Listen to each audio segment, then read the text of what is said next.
Doctor Taher, আমি আমি একটু একটা জেনারেলাইজ কোশ্চেন দিয়ে শুরু করি। সেটা হচ্ছে যে এই মুহূর্তে যদি একটা সুষ্ঠু নির্বাচন হয়, যে সুষ্ঠু নির্বাচনের কথা আপনি অনেকদিন ধরে বলে আসছেন, আপনারা অনেকদিন ধরে বলে আসছেন, যদি একটা সুষ্ঠু নির্বাচন হয়, যেই নির্বাচনে সবাই ভোট দিতে পারবে তার ইচ্ছামতো প্রার্থীকে, সেই ক্ষেত্রে জামায়াত ইসলামী কি সংসদে সংখ্যাগরিষ্ঠতা পাবে? আহ, প্রথম কথা হচ্ছে আমি আহ, এটা দাবি করতে চাই না যে আমরা সংখ্যাগরিষ্ঠতা পাবো, কারণ হচ্ছে নির্বাচনে জনগণ যাদেরকে বেশি ভোট দেবে সেটা রিফ্লেকশন হবে ভোটের পরে। তবে আমরা এটা মনে করি যে জামাত ইসলামী 5 অগাস্টে এবং জুলাইতে তার ভূমিকার কারণে মানুষের ভিতরে এক ধরনের আস্থা তৈরি করতে সক্ষম হয়েছে। আহ, দুই হচ্ছে জামাত যে বিষয়গুলো এখানে অ্যাড্রেস করছে, যে আমরা 4টা বিষয়কে এখানে জোর দিচ্ছি। একটা হচ্ছে sovereignty of Bangladesh, sustainable democracy, এক very fair and free continuous election, corruption free Bangladesh, advance education for all, এবং rights for everyone, majority, minority, Muslims, non Muslims, religious freedom for every philosophy and every religion. তো এই সমস্ত বিষয়ের কারণে মানুষ জামাতের প্রতি নতুন করে একটু ভাবার শুরু করেছিল আমরা দেখছি।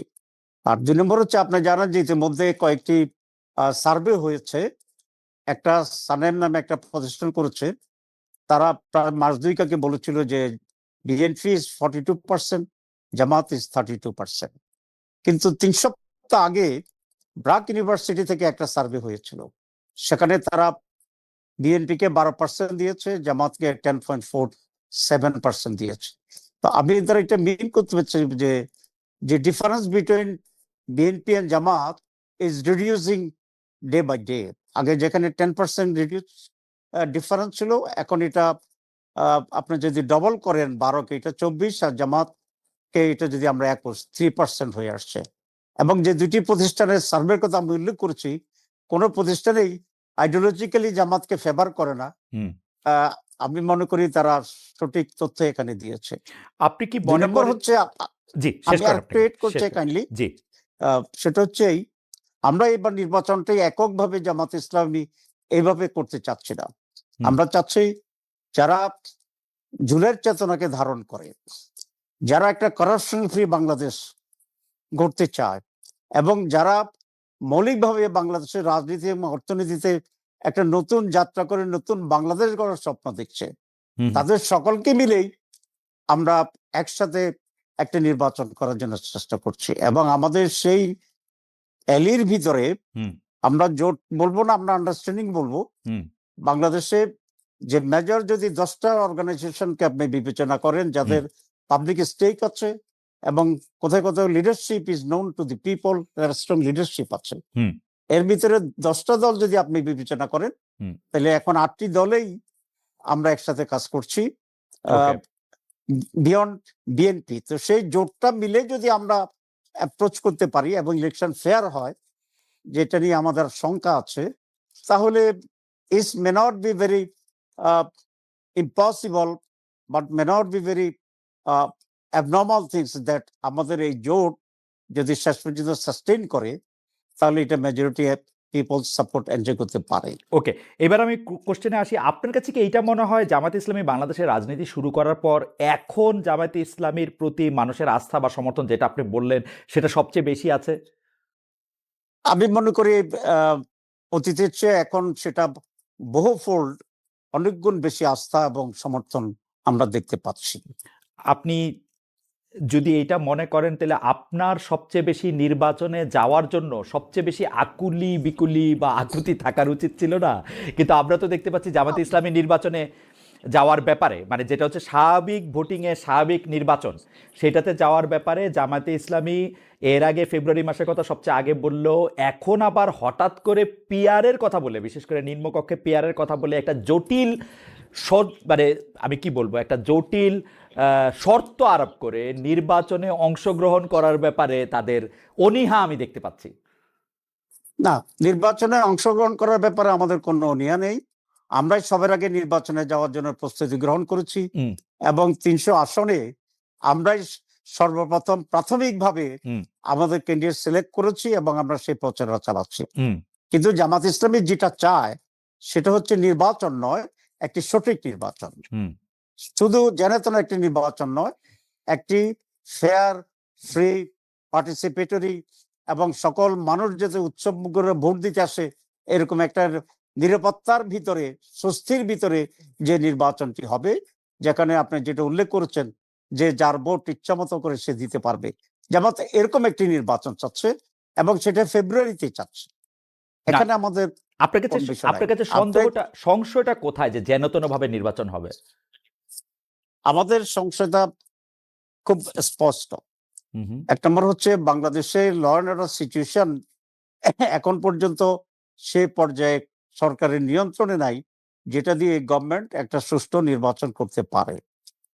সেকেন্ড, যারা মেন স্টেক হোল্ডার যারা আছে এখন, বেসিক্যালি যে মেজর দুইটা পার্টি আপনারা জানেন, সেখানে গত 1 বছরে আহ, আমি বলি একটি পার্টির যে বিহেভিয়ার সারা দেশে বিভিন্ন দখলের ব্যাপারে, চাঁদাবাজির ব্যাপারে তাদের লোকেরা একেবারে নিয়ন্ত্রণহীন আছে। এখন গতকাল রাত্রেও আপনার একটা পরিবহনের পরিবহনের একটা অফিসের ভিতরে সামান্য সিগারেট খাওয়াকে নিয়ে কেন্দ্র করে যে হুলস্থুল হয়েছে এবং পরে শুনেছি 14 না 16 কোটি টাকা, 16 লক্ষ টাকা কিন্তু ছিনতাই হয়ে গেছে। তো এই পরিস্থিতিতে গভর্নমেন্টের যে স্ট্রং স্ট্যান্ড নেওয়ার কথা ছিল সেটি কিন্তু সেখানে আমরা দেখতে পাচ্ছি না। 2 নম্বর হচ্ছে আপনার সুষ্ঠু নির্বাচনের জন্য সকল পলিটিক্যাল স্টেককে নিয়ে নির্বাচনটা কিভাবে সঠিক হতে পারে, আমরা চিফ অ্যাডভাইজারকে বলেছিলাম যে আপনি সকলকে নিয়ে বসেন, বসেন নির্বাচন কিভাবে হবে। কারণ যারা বাজার দখল করতে পারে নির্দ্বিধায় এবং সেখানে সরকার কোনো স্টেপ নিচ্ছে না, তারা ভোট কেন্দ্র দখল করবে, এটা অনুমান করা বা ধারণা করার ভিতরে না খুব বেশি কিন্তু অপরাধ কিন্তু আছে বলে কিন্তু আমি মনে করি কিন্তু না। তাহের ভাই এখানে আমার একটা পয়েন্ট আছে যে আমরা আর কিন্তু আরেক- আরেক- আচ্ছা আপনি পয়েন্ট শেষ করে নেন তারপর আমি আমার কথা বলি। আরেকটু হচ্ছে আপনি দেখবেন যে কতগুলো ব্যক্তির যে সমস্ত উক্তি আমরা দেখতে পাচ্ছি হুম, যে জামাত ইসলামীর পার্লামার্কে ভোট দিয়ে বাড়ি পর্যন্ত অক্ষত আসতে পারবে না। হুম, কেউ বলতেছেন যে কুমিল্লা বোর্ডের চেয়ারম্যানকে ফোন করে বলতেছে তোর কলিজা বের করে ফেলবো, হুম, একজন সাবেক এমপি। তো এ ধরনের আচরণ তো ওই দলটি, আমি এটা মনে করি না যে তাদের নেতৃত্ব এটা চায়, কিন্তু তারা তো তাদের লোকদেরকে কন্ট্রোল করতে পারছে না, এটা তো আমাদের কাছে খুব স্পষ্ট। তো আপ- সেই কারণেই আমরা সন্দেহ করছি গভর্নমেন্টও সেখানে কোনো স্টেপ নিতে পারে নাই। আ- ধরেন এই যেতে মুক্তির কথা বলেছি, government did not take any step like that. তো এই সব মিলেই আমাদের কাছে এই আশঙ্কা তৈরি হচ্ছে। আমি একটা কথা বলি তাহের ভাই, আমরা যখন জি, যখন এইটা বুঝতে পারছি যে আমাদের নির্বাচিত সরকার ক্ষমতায় থাকা অবস্থা, অর্থাৎ প্রধানমন্ত্রী ক্ষমতায় থাকা অবস্থায় আসলে নির্বাচন দিলে সেই নির্বাচন আর সুষ্ঠু হবে না, কারণ সরকার প্রধানের সাথে যেই জিনিসগুলি কামস উইথ দ্য প্যাকেজ ওরা আসলে নির্বাচনের সাংঘাতিকভাবে প্রভাবিত করে। তো প্রথম সম্ভবত জামাত ইসলামের কাছ থেকে একটা নির্দলীয় নিরপেক্ষ তত্ত্বাবধায়ক সরকারের ধারণা আসলো, যেখান থেকে বলা হলো যে আমরা একটা তত্ত্বাবধায়ক সরকারের জায়গায় থাকি। তখন আমরা দেখলাম যে সরকারই আসলে ক্ষমতায় থাকুক না কেন, সে যদি সরকার থেকে সরে যায়, অন্য কেউ যদি জাস্ট চেয়ারটাতে বসে, তখনই নির্বাচনের চেহারা পাল্টে যায়। এখন কিন্তু আপনি কোনোভাবেই বলতে পারবেন না যে ডক্টর মোহাম্মদ ইউনূস বিএনপির লোক বা ডক্টর মোহাম্মদ ইউনূস আওয়ামী লীগের লোক বা জাতীয় পার্টির লোক বা জামাত ইসলামের লোক। সেই ডক্টর মোহাম্মদ ইউনূসের সরকার যখন আসে, এইটা তো 100% সত্যি কথা যে সরকার আর কোনো একটা দলকে ব্যাক করবে না। আমরা এটাই চাইতেছিলাম যে সরকার তার নিজস্ব দলকে ব্যাক না করুক, যদি না ডক্টর মোহাম্মদ ইউনূস শেষ মুহূর্তে এনসিপিকে ব্যাক করতে চান, সেটাও আমার মনে হয় না যে সেটা হইতেছে। তাহলে সেই ক্ষেত্রে এর চেয়ে ভালো মানে আদর্শ নির্বাচনী সময় আপনারা আর কোথায় পাবেন?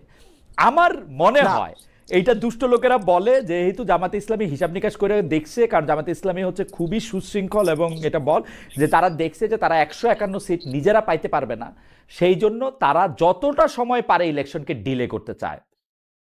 না, এই এই ডিলের ভিতরে জামাত ইসলামী আহ, সুবিধা কি করতে পারবে? বরং জনগণকে যদি বিভ্রান্ত হয়, আমি মনে করি জামাত সেখানে তার স্ট্যান্ডিং লস করবে। আমাদের জন্য this is very high time. আর জনগণ তো কারণ বিভ্রান্ত হচ্ছে, আমাদেরও জনগণ বিভ্রান্ত হচ্ছে। আপনারা পিয়ারের কথা বলতেছেন, যেইখানে এই পিয়ারটার জায়গা আপনিও জানেন, আমি জার্মানিতে থাইকা আসছি, জার্মানিতে পিয়ার সিস্টেমে এটা আছে এবং এটা how difficult is it to implement, এটা আসলে ইমপ্লিমেন্টই করা সম্ভব না আসলে বাংলাদেশে, সত্যি কথা বলতে। আচ্ছা, কিন্তু আপনারা এখানে পিয়ারের কথা এখানে বলে দুইটা, যাচ্ছেন। না আমরা দুইটা পয়েন্টস এখানে বলছি। জি। এক নম্বর কথা হচ্ছে আমাদের জুলাইয়ের যে চেতনা ছিল সেটা কি ছিল? সেটা ছিল যে আমরা বাংলাদেশে অনেকগুলো ইম্পর্টেন্ট জায়গা আমরা রিফর্মস করব। ২ নম্বর হচ্ছে আমরা গুড গভর্নেন্স এর জন্য কতিপয় অ্যারেঞ্জমেন্ট এবং আমরা স্ট্রাকচার তৈরি করব।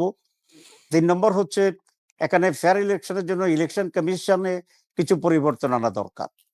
এখন আমরা রিফর্মস কমিশন যেটা হয়েছে, ডক্টর ইউনূস করেছেন, আই রিয়েলি অ্যাপ্রিসিয়েট হিম, এবং আমরা দীর্ঘ সময় ব্যয় করে অনেকগুলা বিষয়ে একমত হয়ে জুলাই চার্টার আমরা করেছি।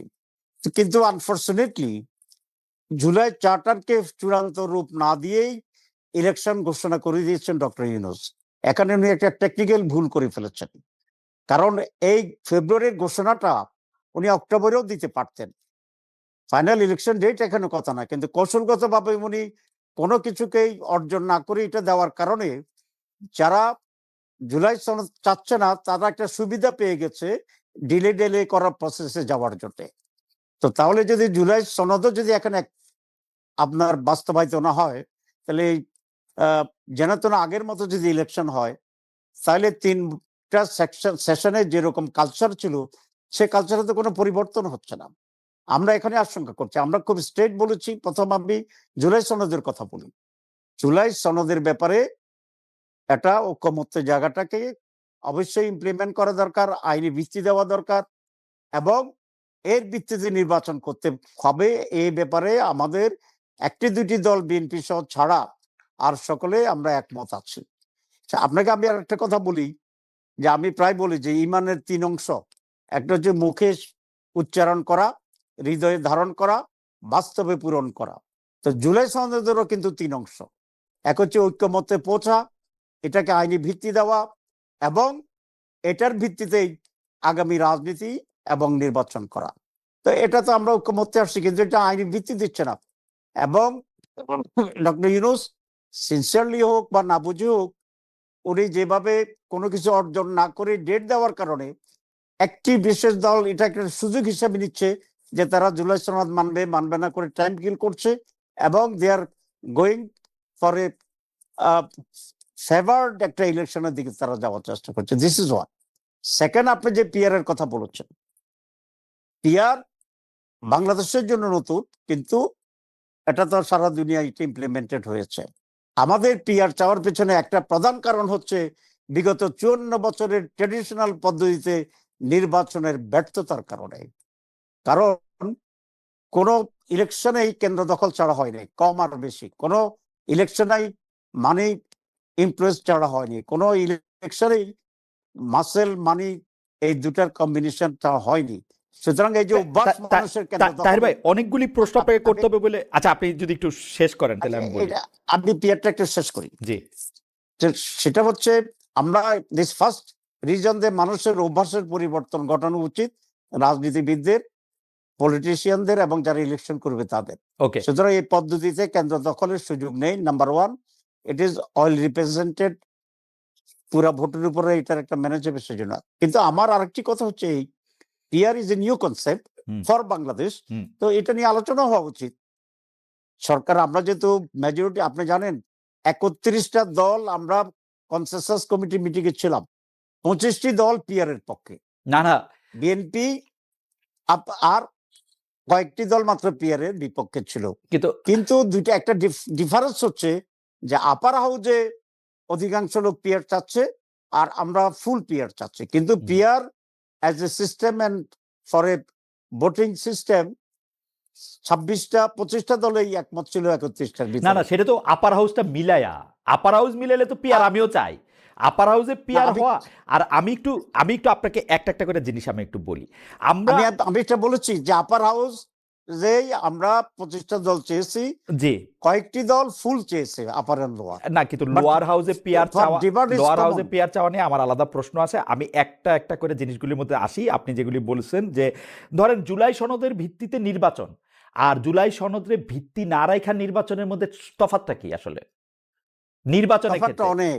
কি বলেন তো, আমি হ্যাঁ, একটু শুনি। অনেক বলেন তো। সেটা হচ্ছে জুলাই সনদের ভিতরে যে কতগুলো পয়েন্টস আমরা একমত হয়েছি, সেগুলার ভিত্তিতে নির্বাচন হলে বা গ্রহণযোগ্য হলে মানুষের সাইকোলজিতে প্রথম বিরাট একটা চেঞ্জ আসবে, নাম্বার ওয়ান। নাম্বার টু, সেখানে ইলেকশন প্রপার করার ব্যাপারেও কিছু সাজেশন আমাদের আছে, তো সেগুলো সেখানে ইমপ্লিমেন্টেড হবে। তিন, যেগুলো আমরা এখানে একমত হয়েছি সে সমস্ত বিষয়গুলো যদি এখনই না হয়, যে যেই মেজরিটি পাবে তারা এটা করতে পারে, নাও করতে পারে। সুতরাং আমাদের জুলাইতে এক্সামিনে ব্যর্থ হবে, আমাদের সনদ তৈরি করার জন্য যে এনার্জি আচ্ছা, বা আমি যে আমি ইনভেস্টমেন্ট আমি একটু আমাদের আছে আমি একটু কাউন্টার সেটা প্রশ্ন ব্যর্থ করি। হবে। প্রথম কথা আপনি বললেন যে এটার মধ্যে একটা সাইকোলজিক্যাল, মানে কোনো কিছু আছে যেটা আমরা ধইরা দেখতে পারবো, টেনজিবল কোনো পরিবর্তন, যে জুলাই আগস্ট জুলাই সনদের ভিত্তিতে যদি জাতীয় সংসদ নির্বাচন হয়, আমি ভোটটা যেমনে দিব বা ব্যালট পেপার যেমনে ছাপা হবে সেটার সাথে, বা যেমনে গণনা করা হবে সেটার সাথে কোনো তফাৎ আছে জুলাই সনদ ছাড়া যদি নির্বাচন না, হয়? গণনায় কোনো তফাৎ হবে না। কিন্তু আপনারা একটা সিল সাইকোলজিক্যাল মারাটা ওয়ারফেয়ারটা জিততে চাইতেছেন, না, আপনারা বুঝাইতে চাইতেছেন যে নট সরকারের।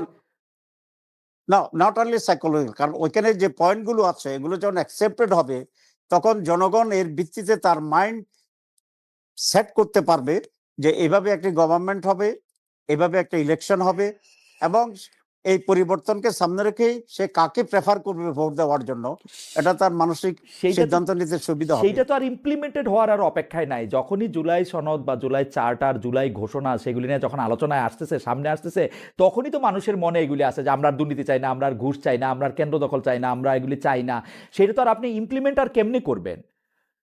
না, মানে আমার ইমপ্লিমেন্ট কাছে হবে কেন, যেখানে আমার কাছে মনে হয় তাহের ভাই, আপনি তো আমার প্রায় শিক্ষক সমতুল্য, কিন্তু আমার কাছে মনে হচ্ছে যে ব্যাপারটা একাডেমিক, আপনারা তর্কটা একাডেমিক করতেছেন, যে একাডেমিক তর্কটা আসলে সারবত্তাহীন। দ্বিতীয় যে জিনিসটা আপনারা বলতেছেন যে পরের সরকার আইসা এটা করবে কিনা, পরের সরকারে তো আসবেন আপনি, আপনি করবেন এটা, আপনি বলেন। না, ঠিক আছে, আমি আমি যদি হই আমি করব, কিন্তু আমি যদি তখনই করি তাহলে এখন আমি এগ্রি করতে ইমপ্লিমেন্ট আপনি করতে তো এগ্রি সমস্যাটা করছেন, কোথায়? বিএনপিও তো মোরলেস 90% বিষয়ে, না, না, যেগুলি মূল বিষয়ে এগ্রি এগ্রি করছে করছে, তো 90% বিষয়। কিন্তু এখন আমি দেখছি না, এর জন্য তাহলে আপনার এবং আমার শিক্ষক প্রফেসর আলী রিয়াজের বিরাট ভূমিকা আছে, আপনারা তাদেরকে এগ্রি করাইছেন। এই এগ্রি কিন্তু গত 30, 40, 50 বছর আমরা দেখি নাই। না, না, নো ডাউট, আমি তো আলী রিয়াজ সাহেবকে খুবই ধন্যবাদ জানাই। জি, তার এত ধৈর্য, জি, এত কথা শুনে এতদিনে জি। অন্তত কিছু ইম্পর্টেন্ট জায়গায় আমরা ঐকমত্যে পৌঁছেছি। কিন্তু ঐকমত্যে পৌঁছানোটা একেবারেই অর্থহীন হয়ে যাবে যদি এটার আইনি ভিত্তি এবং বাস্তবায়নের জন্য সেটাকে প্রিপেয়ার করা না হয়। যেমন আপনি বলেছেন, যেমন আপার হাউস, হুম। তো আপার হাউস যে আমরা যদি অ্যাকসেপ্ট করি পিআর সিস্টেমে, তাহলে এটাকে যদি আপনি আইনি ভিত্তি না দেন তাহলে নেক্সট ইলেকশনটাতে আপার হাউস ভিত্তিতে ইলেকশন তো হবে না। নেক্সট ইলেকশন তো আপার হাউসে ইলেকশনই হইতেছে না। নেক্সট ইলেকশনে আরেকটা সরকার আসতেছে, যেই সরকার নির্বাচিত হইয়া আপার হাউসটা করতে হবে, আপার হাউসটা একটা বানাইতেও হবে। সেই আপার হাউসটা আপনি বানাবেন, মানে আমি লজিক, মানে কি বলে এটাকে, যে আরে যে চেয়ার টেবিলগুলি তো কিনতে হবে আপনার, ওই চেয়ার না, না, টেবিলগুলিও তো আপার হাউসের জন্য একটা কিনতে হবে, একটা লোগো বানাইতে হবে, এগুলি অনেক কাজ, তো আপনি কইলি তো এখন আপার হাউসটা হবে না। না, না, এই কাজগুলোই গভর্নমেন্ট যদি সিনসিয়ার হয় তাহলে এটার ভিতরেই হবে। এক, আমি আপনাকে কাউন্টার প্রশ্ন করি হুম। যে জুলাই চার্টার ভিত্তিতে যদি ইলেকশনটা না হয় তাহলে জুলাই চার্টারের এখানে অ্যাচিভমেন্টটা কি? যে পরে কেউ ওয়াদা করে ইচ্ছা করলে করবে, ইচ্ছা করলে করবে না, তাহলে what is the benefit the nation will achieve from all না দিস তার ভাই, থিংস? আমার কাছে কিন্তু মনে হয় যে নেশন বেনিফিটেড মেনি থিংস। নেশনের ক্ষেত্রে একটা সবচেয়ে বড় বেনিফিট হয়েছে, নেশন এইটা বুঝাইতে পারছে টাইরান্ট হয়ে তুমি যত শক্তিশালী হোক, তোমার কাছে যত আর্মি, নেভি, এয়ারফোর্স যা ইচ্ছা তাই থাকুক, তুমি আসলে ক্ষমতায় চিরকাল থাকতে পারবে না।